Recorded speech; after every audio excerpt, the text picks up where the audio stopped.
You are now listening to the Effort Podcast, where faith, family, and fitness meet, and we talk about everything that intersects in between. I'm one of your co-hosts, Pierre. Yes, sir. I am the Spence. My name is Lewis. Hello, everyone. Lou, I think I'll let you start off with today's topic. I'll be candid. F it. You know what I'm saying? I'm a little nervous to have kids.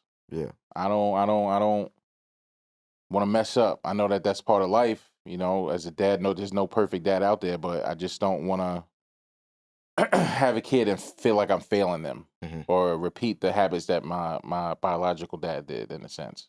So I know as you guys as being fathers, I want to know how you navigate being a dad, being in the corporate world, doing things in your church, everything that you do, and then still come home and still be on 10 for your kid. Like, how do you navigate all these spaces? How do you deal with that? For sure. Spence got like 40 jobs, so you should definitely. No, yeah. So, first of all, appreciate your vulnerability and sure. sharing that. Like I've told you off camera, I'll continue to tell you, I think you'll be a great father when it's time. And God said it's time, brother. Oh, good. So You heard it here first. So yeah, man. It's definitely not easy. I would say the first year of marriage for me was eye opening. I'll lead into being a father, but just want to kind of backtrack.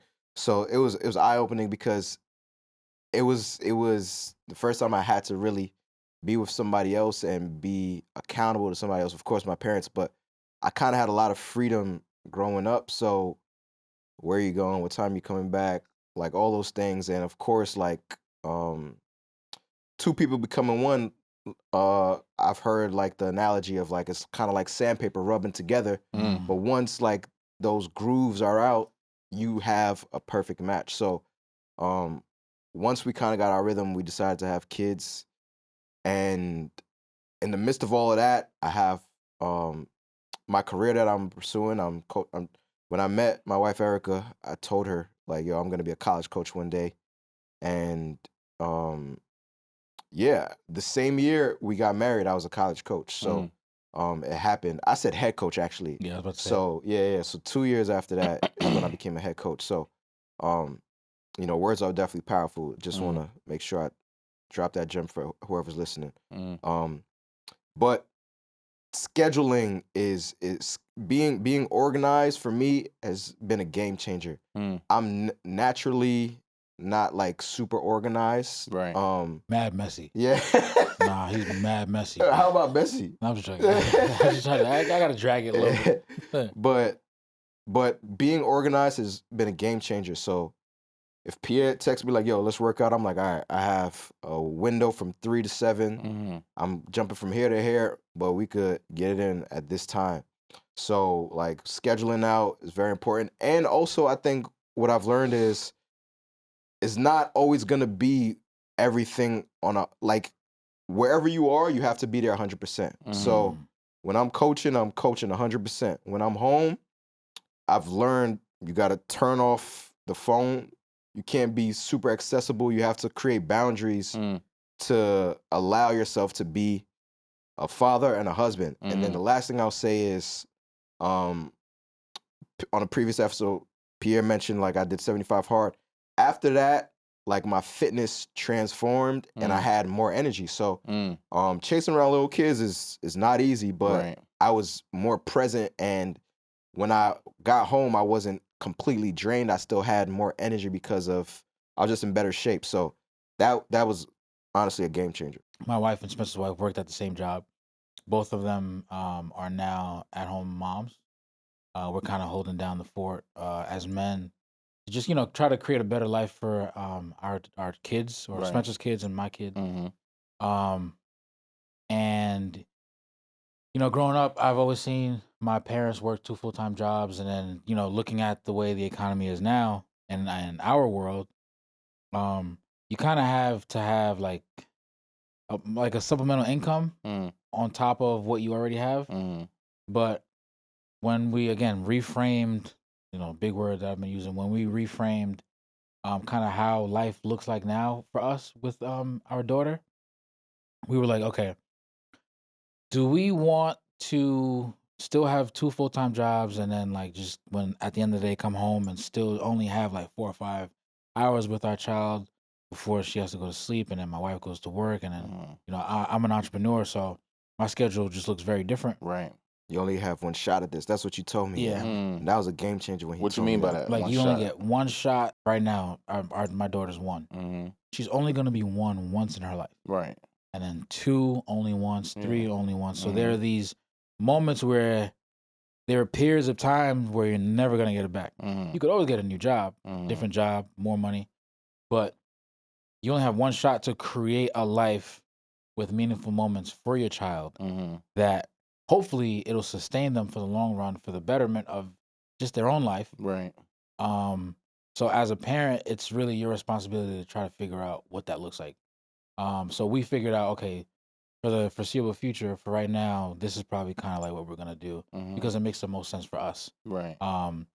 And on top of that, we kind of reshaped our whole lives in terms of like what we eat and just kind of how we structure stuff, because the power now, like you're saying, we realized is in our hands. Mhm. So one way that we figured out to show up better for our family and for ourselves and for our daughter is really take control of what we want to see the outcome to be once she gets older. Scripture just popped in my head. 2 Corinthians 12.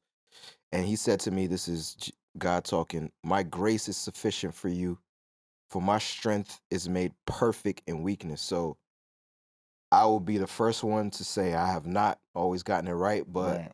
the more, it sounds cliche, but this is what I'm living day to day. Mhm. The more I've leaned into God and saying, yo, I need help, the more he's helped me. So how that looks practically is like people being around us, like tapping into um Network. our network and our just like village Mhm. of people that help us. Right. It's been huge. So yeah, man, it's you gotta definitely find some people. I've been blessed to have people in our lives that we trust, and tapping into them is beneficial for sure. Yeah. So what about the aspect of just carrying the weight of the world on your shoulders?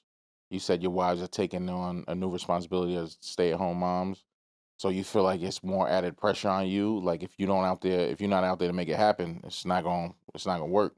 You're Yeah. not bringing home the bacon. So how do you navigate that space, being in the corporate world, being a young black man, not crashing out when you feel like you want to, Mhm. and making sure that people aren't walking all over you or stomping all over you, but still navigating in a space where you can be yourself, but you still gotta dumb yourself down sometimes before you go out, because people are expecting you to crash out because you're the angry black man. Mhm. How do you deal with that? These nuances of pressure at the house and outside of the house. How do you feel like you navigate that? Just so I understand what you're asking, you basically saying like code switching. Mm-hmm. Like, okay, I got Mm-hmm. you. Yeah. Well, I I don't know if this falls into the realm, but just kind of speaking my reality, I like who I am. Mm-hmm. You know what I mean? So I always would hope to envision that people who are like my bosses are, looking to give me money for a service Mm-hmm. that I'm providing for them, that they realize that I am who I am. Mm-hmm. And I would hope that, if they continue to, pay me, that they like who I am. Right. So I never really see that side of it in terms of Mm-hmm. like code switching or anything like that. Because I like all aspects of myself. Even though we're all still working in progress, God obligates himself to us, Mm-hmm. and wherever I'm supposed to be, I'm just trusting that that's where He has me. One of my favorite instances in the Bible was Moses after he led the Israelites out of Egypt. He was like, "All right, God, where do I take them now?" And God was like, "Moses, just follow the cloud. Wherever the cloud goes, I want you to go there. Wherever it rests, that's where I'm telling you to rest." And that also plays into, lastly for me, principle of place. Mm-hmm. Fish swim in water, right? People or cars usually drive best on land. Time out. What voice is this? What? He's a fish swim in water. No, it's just like in the sense of like, Pierre went to a different place in his mind just now. He's in his Yeah. bag. You know he's in his bag. Yeah. Basically saying like, yo, what you're designed to do and where you're designed to be, Mhm. that's where you're gonna flourish. Yep. Um, So, if God called me to be a father, then I'm just gotta figure out or realize that like that's where I'm supposed I feel like that sounds all well and good, to. but to the listeners who are nervous to have their first child, I don't make enough money. Mhm. Like I don't have what would we enough. say to you? Exactly. No, How do so you? How do you? I don't make enough money to have a kid. Things are Mhm. already tight. Mhm. Things are already like the budget is there. I don't know. I'm dealing with all this stuff at work. I'm dealing with stuff at home. How do I have everything else to give to a child? What do I have to give to a child if I can't even handle the other stuff outside of the crib? You know what I'm saying? Look, when you're married, the Bible says, "He who finds a wife finds a good thing and obtains favor from Mhm. God." Mm-hmm. Mhm. At every intersection, even in my life alone, forget you, right? Mm-hmm. In my life alone, at those intersections, like God always came through, and it wasn't always on time when I wanted it, but He was never late. Mm-hmm. You know what I mean? So I think those moments, um, faith never really makes sense. You just gotta take Him as at His word, and the moment we start to try to make it make sense, that's when we even get more lost. Mm-hmm. You know what I mean? But and for if you're not a Christian, then good luck. You know what I mean? No, Nah, for but sure. No, no. yeah, Life is hard with like period Right. with Jesus. Right. yeah. So without it is definitely hard. But when you were talking, n- like I was definitely gonna say what Pierre said.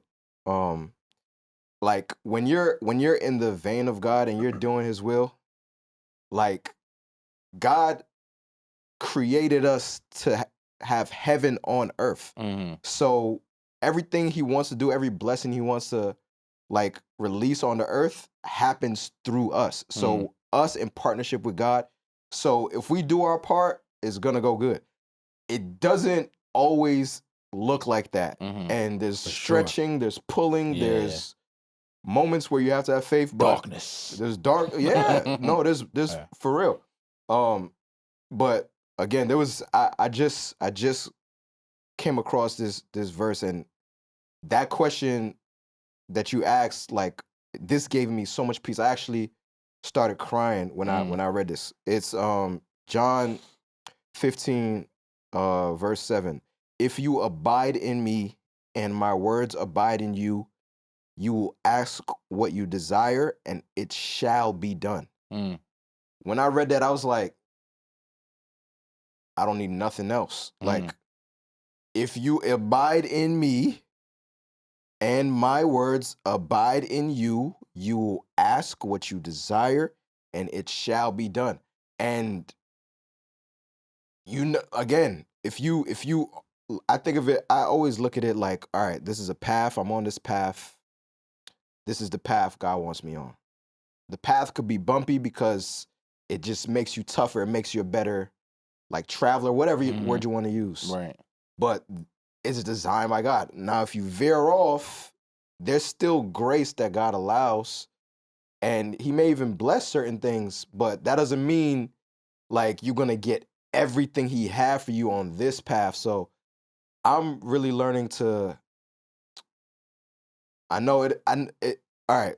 Let me transition a little bit because if you don't know the Lord, then this may all be kind of like jumbled. But like But how do you deal with those anxieties of just like being a father and then like if things don't work out with your kid, you know you're gonna blame yourself. yeah. Who else is there to blame? I'm the dad. Whatever happened here, my son turned out this way, my daughter turned out this way, it's my fault. How do you deal with that?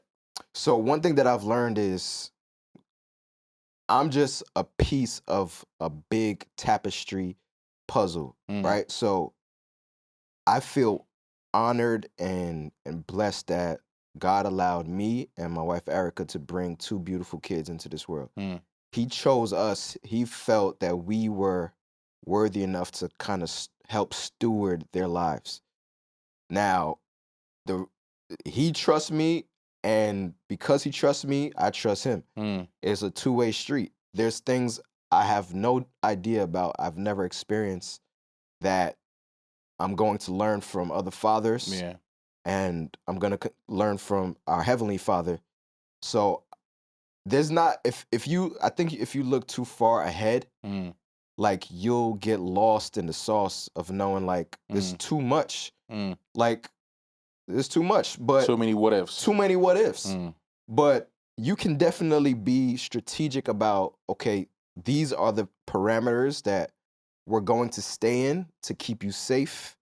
And then, of course, as a child grows up, there's going to be a point where they have to be their own person. But if you maintain those parameters, for example, my parents were like, you know, the typical African home is very strict. My home wasn't strict, but there was just like respect aspects that me and my brothers never crossed. Like there was always respect for our parents and adults, and we just never crossed it. Like we were, you know, I was allowed to go out or whatever, but respect was there. He was running wild. You could tell he was running. No, I wasn't, but it started at home. Like the respect and the expectation of not embarrassing my home was there. So like it's just different times now, though. Yeah. You want to know what faith is? You sat down in that chair, right? Before you sat down on the chair, did you like analyze it to make sure it would still stay up? I mean, I was a little nervous before I sat down. I know, me too. You know what I mean? But it stayed up, right? For right now. And you sat down without even thinking about it. Right. But now, you for sure did that, right? Right or wrong? Right. So are you now going to tell me you have more faith to sit down in the chair than to trust God? I mean, the term trust God sounds good. You know what I mean? It's tough. It sounds like just do it. Yeah, I'm easy. I'm trusting God. But how do you let your fears not overtake your faith? Let's share some of your fears so we can kind of like some of our fears. Well, you in particular about fatherhood. I would say some of my greatest fears is that I'm gonna end up like my real pops. What if something just goes down and I'm just like, I just leave? I don't want that to happen, but what if it does? Yeah. And now I'm leaving this kid abandoned the same way I was. Yeah. The fears of somebody snatching them up. I see too many videos. It's probably my fault. I go down the rabbit hole of Instagram and TikTok of somebody taking somebody's kid and then doing the worst things to them. We all hear these stories, and it's all well and good until it happens and it's in your backyard. Yeah. I just feel like I don't know how to deal with that type of failure without feeling like I shouldn't have had the kid then. Right. But on the flip side, yes, it could be a blessing. Everything could be great. Right. But the one time that happens, how do you deal with that? We don't know because it never happened to us. Right. But I just feel like my fears overtake anything else that I could see because I don't want to have a kid and fail this kid. I think because I know what that was like. Yeah. So I think one of the first things, and I don't know if you've done this, but I think one of the first things that has to happen is you forgive your dad for what he did. That will lead to empathy for why he made the decisions that he made. Would you say you forgiven your dad? I did. It wasn't like a one-on-one conversation. I think I said it in prayer. I said it when I was at church and like I had an altar call, forgiveness. It's not like we buddy. I don't think we need to be like that, but I just feel like I think I've forgiven him in my heart. That doesn't mean when things come up that I don't still get upset. If I see shows and the Will Smith classic episode, why you love me, man? It still jacks me to this day. It's just like, yo, that really was crazy. So I feel like I think I did forgive him, and I feel like I tried to move on, but those fears are still very valid. The forgiveness piece allows for empathy for me. Right. So now you can go in and say, okay, why were you able to make this decision? Yeah. What was happening in your life that made you make this decision? And of course, like, was mom wilding? Like, was those could be real things. Job? Yeah. Was I depressed? Yeah. Was I like searching for something? Did I not feel worthy to be there for Lewis? And you were the first pressures, kid, right? Second, yeah. Exactly. So now I got two kids. One was crazy. Two, was my dad there? Like, am I going to repeat it? Like the pressures, like with nobody. We started this because we felt like we needed an outlet because we needed to be able to talk about certain things like this. Right. Who was he able to talk to? And you always tell me, I'm pointing at you like you always you always tell us, I don't know if you told Lewis yet, but like having two kids is crazy. Yes, it's a game changer. It's significantly from what you're saying. Yeah, tough. Absolutely. From 1 to 2 is definitely a game changer. Right. So when you look at that and you're like, okay, I can see, do I agree with that decision? Absolutely not. But I can understand what went in your mind to do that. And now when I get into that situation, I know to go the other way. It's the gonna other make way. me not do it. Exactly. But if you just have like, and I'm not saying this is you, but if you just have hatred and you're like, nah, he did this, he ain't, you end up becoming exactly what you hate a lot of times. So you have to really like learn to like, okay, this is why he made this decision. Lord bless him, Lord deal with him. Me and myself, we're gonna do this this way. And I think nowadays it's more apropos to think in a meta sense. Like we have the luxury of being able to think about our thoughts, Right. or like our experiences now more than, you know, I guess what happened in your dad's years, due to whatever constraints. But I think that I think it's scary. Having kids is puts a toll on relationships. Right. Your own relationship with your spouse.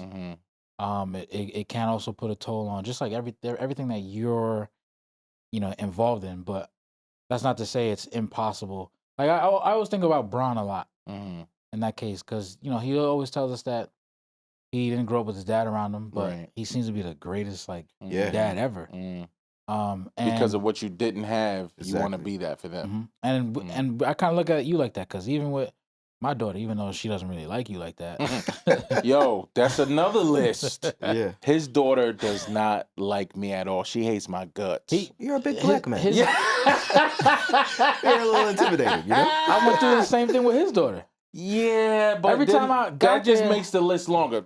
Kids don't even like me. I'm good. Nah, but I'm good. she'll warm up with you. That's a lie. You lied. Bro, when I recently went bald, my daughter Izzy was just looking at me like, who? Hey, yo, ma, who is this? And I'm like, it's Dada. It's Dada. But you know what I mean? I think personally, right? And I'm pretty sure other people could attest to this too that are listening.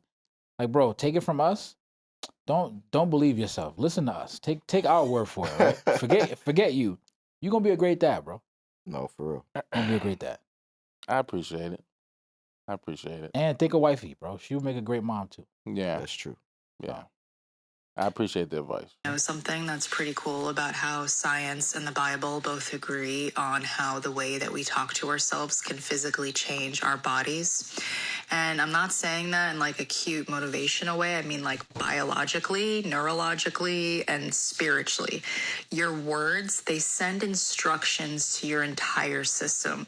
And the more that I studied this, the more that I realized how they all point to the same truth. So there's something that's called, bear with me, psychoneuroimmunology. It's basically the study of how your thoughts affect your immune system and your hormones. And what they found is that every repeated thought becomes biochemical information. So your brain translates your internal language into real signals that your body responds to. And so when you constantly say things like, oh, I feel terrible, I'm sick, I'm falling apart, your body starts to react as if you're in danger. Stress hormones will rise and your inflammation just increases. And then your system just shifts into like survival mode instead of healing. Life and death is in the power of the tongue in the Bible. Yes, sir. Yes, sir. And it's funny how science is just figuring that out, but it's been in the word. Right. So when you say, I'm gonna be like my dad, your body will create that and you will manifest it. Like, wow. So you have to, okay, to answer your question, how do you not let that happen? By not saying you're gonna do it. What she said also alluded to neuroplasticity. The ability to like cognitively think about things that'll change, like alter your world. You like using big words on camera, right? You feel good about yourself? I mean, I went to college. Yeah. What, you like doing that? It's cool. You don't talk like this. Because I'm friends with you, and I know you don't talk like this. I don't talk like this. He doesn't talk like this. I never said that. Neurobiology. Cognitive. Get the All right, joke guy. off. Get the joke Okay. off. Okay. You don't talk like this, but continue. I'm not talking just to you. There's people listening to us. No, it's fine. I know you gotta be. Do what you gotta do. So neuroplasticity, all right? Right. Say that. No, you got it. Is the brain's remarkable ability to recognize itself by forming new neural connections and pathways throughout life, allowing it to adapt, learn new skills, recover from injury, and change its structure and function in response to experiences, environments, or damages, essentially making the brain a dynamic, ever-evolving organ. That kind of leads into the second topic. Spencer sent TikTok to the group. Mm-hmm. The TikTok thumbnail says, "Black men, what's an insecurity that you have and why?" I'm not gonna lie, some of these were funny. Just before we get into the seriousness of it, right? Let's I think you're talking about our short kings. Are you talking about our short kings? Where's the link?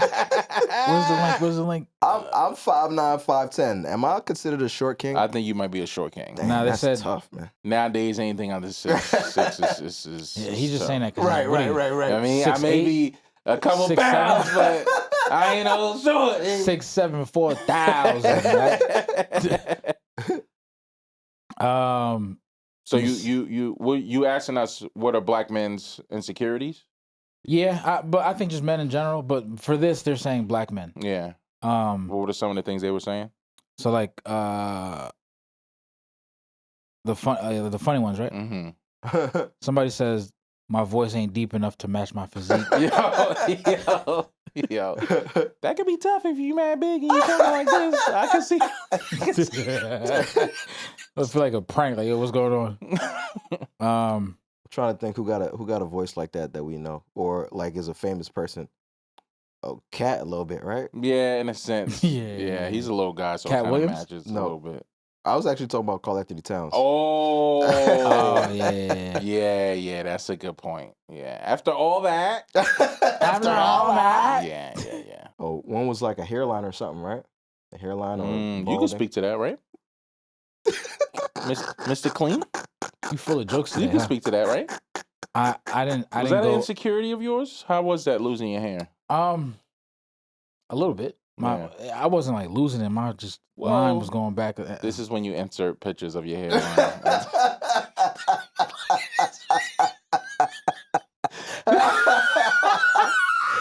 Nah, it's only right he gets you Yo, back. You got know what I mean? another episode. You know what I'm saying? This is just my get back. Just insert the way your drum was looking back then. But go ahead. Beijing. I remember that. The Beijing King. I remember that. Anyway, my line was going back a little bit more than what I was like comfortable with. Right. And then once you sit in a barber chair, Mhm. and then they like reach up, they go up past your hairline to make you like a new Your line. joint connect. It's over. It's over with. So that's what was going on, and I'm like, all right, it's time. I was like, you know, let me just try out the baldy, and Did someone inspire you to do that? absolutely not. I did it on my own. Did someone inspire you? I think Did a it few on my episodes own. we talked about, God. yo, man, Lou, you the reason I'm here. God. Did someone inspire you to go bald and grow a beard? Take your credit. Go ahead. Okay. I told this man, just let it go. I know it's tough, but it's Let it nothing there. go. Let it go. Grow the beard and go bald. You could be a fake Morse Chestnut. You could be a fake Charlemagne the God. You dark-skinned brother Baldy. And now look. Everybody was calling me D'Amico Ryan, Adrian Peterson. Basically, I every was- black I was- bald man. Yeah, I was telling him to fight. I was telling him you gave up Mm. too soon. But I was You about to be there. nah, bro. Stop. Your No, dad's he's bald. good. Don't do that. Stop. Your dad's bald. You know what I mean? I think when they go bald, they look at dudes Then that they- still dude, got their this- hairlines. Right. No, you about to come on my side. All right, Relax. 10 years. We still go to let's the revisit barbershop. this episode. Yeah, of You course, remember 10 the last years. time you've been to the barbershop? We still go. I still go You to missed that barbershop. camaraderie. Nah, I go to barbershop sometimes. You don't do that. Yeah, I You get my don't do beard that. lined up. No. Nah, but It's yeah. cheaper though. I save more money. I do my own cuts, Mm-hmm. and So what? So in some of the comments that they had, what do you feel like you guys gravitated towards, or I know we all have our own insecurities. Could you relate to some of the things that the comments that people were leaving? yeah. For me, I'll go first. I put the one where somebody put not taking life seriously sooner, and being further now that I am. Mm. I kind of looked at it differently, Mm-hmm.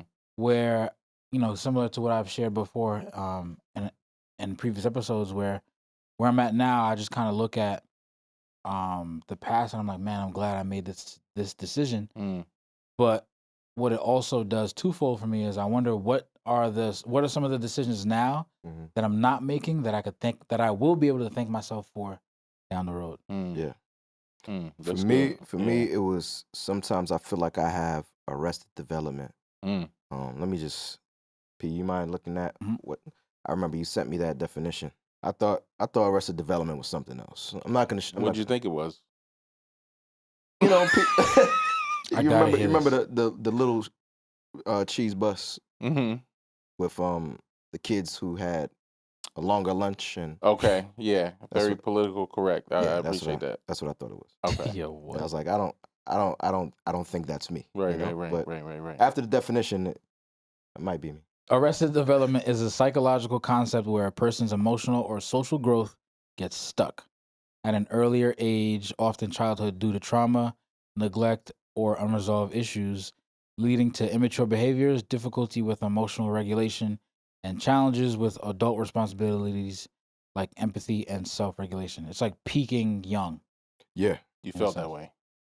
I wouldn't say immature, but I felt like I had to grow up Quickly. for sure because it was real. It's like you don't really have time to process like, oh, this ain't going right, that ain't going right.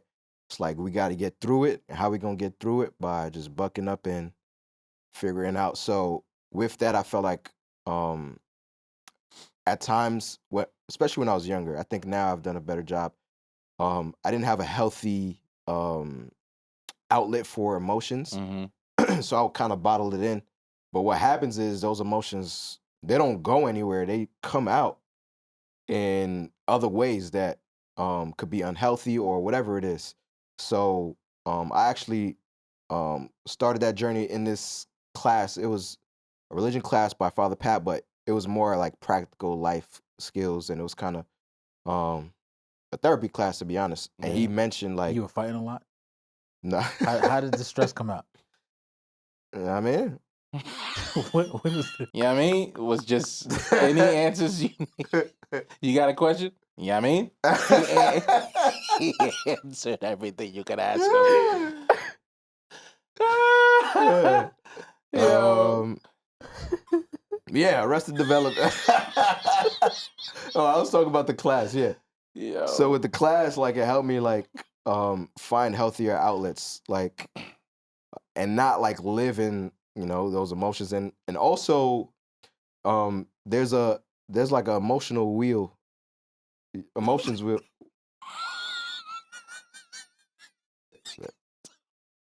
He about to spit out his drink. What's so funny? He's tired, so he's laughing. He just laughing. I'm gonna look it up. Yo.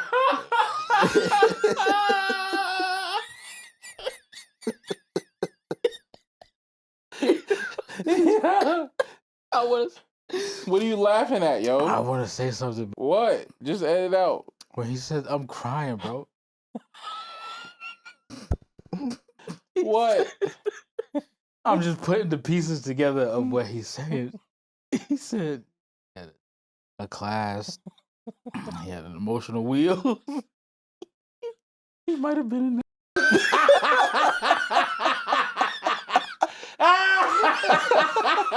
He might have been son. He said long lunches.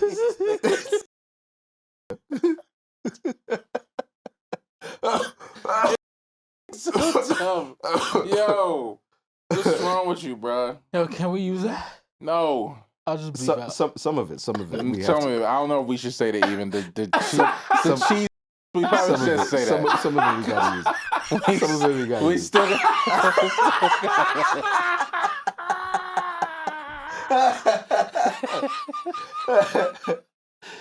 See, this is exactly what happened when somebody's just trying to be laughs like- serious. when a black man trying to be serious, Talk about it. Yep. You get your friends that laugh at you. You like seen this. all those memes? You seen the meme where the guy was in his bedroom working out, and then his brothers just busted in, was like, he working out his New Year's resolutions, and they just start laughing. That's him. All right, so I'll educate you since you don't know what Please. emotional wheel is. Here it is. I'll send it in the chat. But basically, at the center is surprised, happy, sad, disgusted, angry, fearful. So that's what like comes out. But all right, so for example, angry, it could be humiliated, let down. You could feel jealous, provoked, whatever. It all comes out numb, skeptical, dismissive. It comes out as anger, but it's more intricate than that. It's rooted in other stuff. Exactly. That's just like the top layer. That's the top layer. Oh, you back? I'm glad you're back. Yeah, I'm back. I'm back. But yeah, so that's one of the things that, especially in marriage, my wife Erica really helped me with that. Kind of unpacking a lot of those things because she's very in tune with her emotions. So I say the one that I resonated with was I self-sabotage and feel like I don't deserve good things to happen to me. I think growing up, like I told y'all before, I quit a lot of things. I started, then I quit. I started, then I quit. You start to develop something in your mind where it's just like, anything I do get, I don't deserve it. You know what I mean? Why should I get it? I haven't been living my life right. I don't do things right. I don't deserve to be in a position that I'm in. I don't deserve to be where I am in life. And you always want to go further, but I just felt like I've resonated with that because I can self-sabotage my way out of a lot of things. Working out, going to the gym, trying to get in shape. Nah, what's the point of that? You look good now. You know what I mean? Your wife love you. You good. You got the eyes. You all right. So you don't really got to do much. I had somebody tell me, a friend of mine said, yo, you don't even need to lose weight. You're not going to look right. I said, what? Wow. I was like, you probably not even a friend if you said that to me. He was like, you're not even going to be Big Lou. You're going to be Skinny Lou? He was like, that just don't make no sense. I know you was being a big guy all your life. And I was just like, in my mind, you're right. This is exactly why I don't need to work out. See, that's my, you my man. So I don't need to be doing this. But you can talk yourself out of blessings. You know what I mean? Because you feel like you don't deserve it, because you feel like this ain't for me. But what if it is, though? Just like y'all saying with me being a dad. But what if it is? What if you become the greatest dad? Like, just because you take a risk means that it's not always going to end up bad. Yeah, exactly. Easier said than done, but you can't be the greatest dad, though. I'm fighting for that. Okay. Like, yeah, if we're gonna compete, you can be the greatest bald we're gonna dad. be competing. There we go. I think that's fine. Your kid's gonna be like, Dad, can we go to Uncle P's house? The bald one? Yes, sure. Yeah. That'd be a fight competition. Like, who could be the greatest dad? One of the insecurities I have is, I think we all as men always are thinking about our finances and the state of our financial situation. I always think of, man, will I have enough money to like get Izzy through college?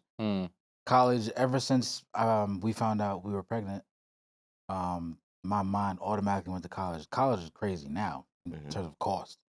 Imagine 18, 19 years from now, what it'll be, right? So I'm constantly thinking of, okay, I got to put this amount of money away. Like, can I do that? Does that make sense to do by the time she gets to college? Because, no one wants to take out a loan and be in debt. Right. But if that's the, route to go, like, is that going to be my debt, her debt? I don't want to start her off. We don't want to start her off with like a foot, 2 feet behind the line to start from. Right. Then you think about sports, scholarships. So I just, and I think I'm speaking for my wife when I say this too. We are just constantly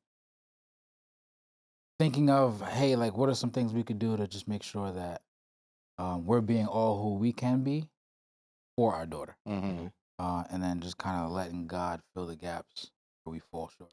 Do you have a 529 account for her? No, so we have money like that we put away for her, but we still have to kind of make an account to, just funnel all that stuff.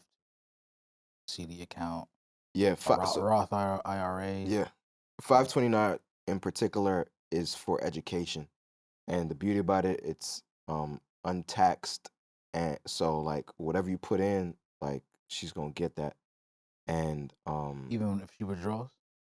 yeah, so let me actually look it up. There's definitely guidelines. I think after 18, actually no, you can pay for her private education, and you can also pay for her is meant for college. It's a college saving account, but you could pay for private education up until Oh, that's what Ghost gave Tariq no. when he That was that in was jail. Remember, he was like, "Yo, I knew you'd wind up here." no, that was a trust. That was his trust. Yes, let me look up exactly. That was a good definition. It was like, what Right. is that? Once you said it, it broke it down. That Yeah. made sense. That's funny. I wasn't too far off I don't think No. so. because he had to finish. Oh well, he was already in school. He said he had to finish college, right? Yeah. In order to get it. Yeah, But you said that was a trust. that was a trust. Mm. So a 529 plan is a tax advantaged savings plan designed to encourage saving for future education costs, such as tuition, fees, and room and board. Legally known as qualified tuition plans, they are sponsored by states, state agencies, or educational institutions and offer federal and often state tax benefits on earnings and withdrawals for qualified expenses. So the types are the education savings plan, prepaid tuition plans, and the advantages are tax deferred. So it just grows, tax free withdrawals, and then of course the state benefits. So yeah, K to 12 you could pay for it with private education, like I said, and yeah, man. So it's important to that I just made one for River, and we have one for Noah. So yeah, man. There's a plan that you can just add monthly, even if it's a small amount. But the point is like they don't take any money from it, and it's tax deferred. So it's a powerful tool. Do you have access to it whenever? And like, are there penalties that get assessed to it? Like, if you There's withdraw. definitely parameters of like how you can use the money. Like it has to be for education, basically. So our thought process is, anything could change, but we're going to put Noah into. We live in a really good county, so private education is fine. But when we get to high school, we want her to be in private school. So we're putting money together for her to go to a private high school, and hopefully she'll get a scholarship. Even if she doesn't have a scholarship, she'll have enough money in there to pay for college as well. So Fire. if she gets, she could just take the money if she gets a scholarship. That's going to be her motivation. Wow. Nice. I think that's why it's important for our platform, because there are a lot of men who die in silence, like we talked about in the first. Literally die and figuratively. So like when you can't really express yourself, it's unhealthy. So that's why we have this platform, so we could share our thoughts, and hopefully it could give somebody an opportunity to know, like, I'm not going through this alone, and we create a community where we go through life together, and that's really what the gospel speaks of. Like, one could taste. How it go? One could chase 1,000, two could chase 10,000 a flight. There you go. Yeah. Yeah, Lou. He got that little ending Right, part. right, All right. right, you in your word. So yeah, man. That's what this is about. So, even though we go through these things, like as we go together, like we gonna conquer the world. Sure, I like that. Yeah, that's good. Sir. Until next time. Yeah. All right.